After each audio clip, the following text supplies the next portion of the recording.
We got a little chance to chat before you were on, and I'll point out I'm here on a personal basis, not on behalf of the Navy. And my current role is in defense acquisitions. So I'm a project manager at NavAir. I truly believe in the manned mission to space that you both are doing is what we need to get there. I've been waiting all my life for the commercialization of space, and maybe it's finally here.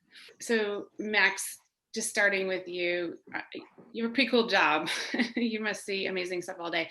Can you tell us about NASA iTech? iTech program was stood up as an opportunity for several different types of companies that might not think of NASA as their primary market or their primary customer, to be able to engage with NASA and say, hey, I've got something. I don't know if NASA can use it, but I think maybe they could. So how do they explore that? And how do they have that idea vetted? How do they talk to somebody within NASA that can give them some more information on next steps? Tech really tries to bring together a group of subject matter experts from NASA, but also the investment community. And when you get the innovators and the investors and the NASA subject matter experts in the same room, we try to get some magic to happen. That was an interesting pitch for you guys. Doing a video, doing it during COVID. You pitched to a bunch of investors. What's different here about pitching to NASA? Most investors care about dollars. Now, we're lucky enough to deal with investors who care about more than dollars and have more impact metrics that they focus on and really theses that move toward that. NASA is a very different piece. It's you're very much seeing the future of what can be in a very constrained environment.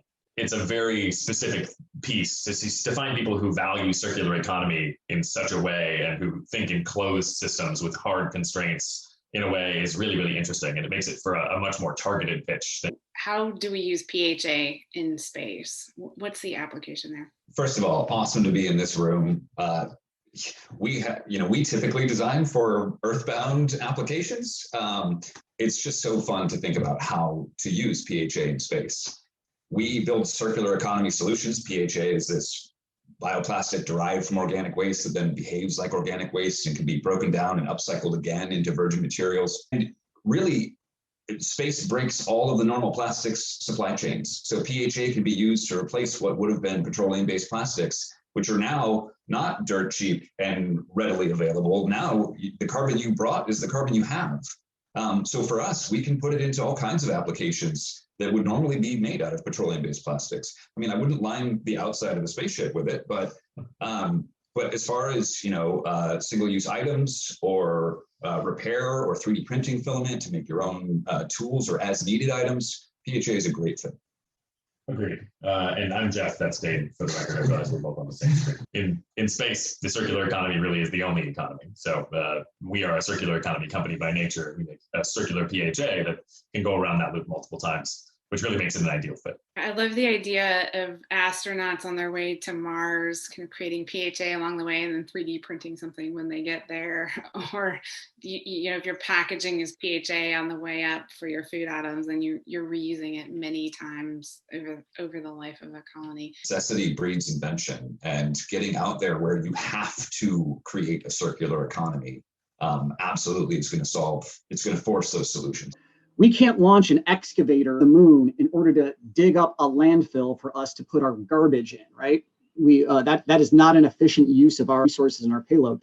So everything that we need, that we're going to bring up there, we can't just be landfilling it or throwing it away. We live in a very scarce environment here on Earth, but there is no environment more scarce than space. I'm happy that you guys are actually, leading the effort here on Earth to get that full cycle, do circular economy. But I actually hope that as we continue to live in a sustainable way on Mars or on the moon, that we actually have our own contributions to that. So back to this competition. So Max, who are they competing against? What are we up against here?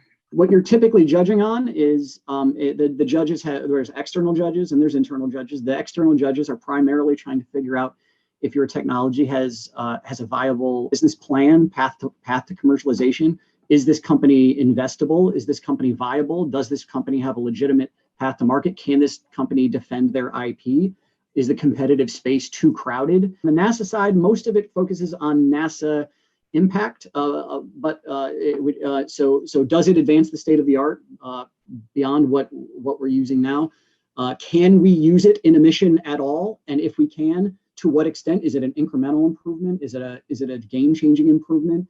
Is it something we're absolutely going to need? But then there's also an element of what can NASA do for the company. So it's not just what you guys can give to us. It's also judged somewhat on what we believe we can give to you guys. Given that iTech is also trying to make an impact on you, what would you guys do if you won? What would that mean to you as a company? What would you do differently? It's a great question. This would paint us as inevitable and paint sort of circular economy as inevitable in a really interesting way.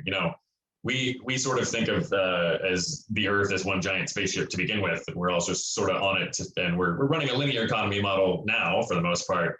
But this absolutely paints it as the future as constraints come in and makes it that much more important. So this would elevate that solution, and of course open a new market that we can begin to go into. But that's neither here nor there. We have our own critical paths toward commercialization, and it really is a real boost to the circular economy and our solution in general. What he said. I love it that you keep going back to a goal of our circular economy, and everything you guys do seems very focused and mission oriented towards that. So it's neat to see that value writ so large in how you operate as a company. Best of luck. Yeah, well, thank you both for doing this. Sarah, really appreciate you coming in to do that piece. And Max, of course, great to chat with you as always. Absolutely. Have a good one.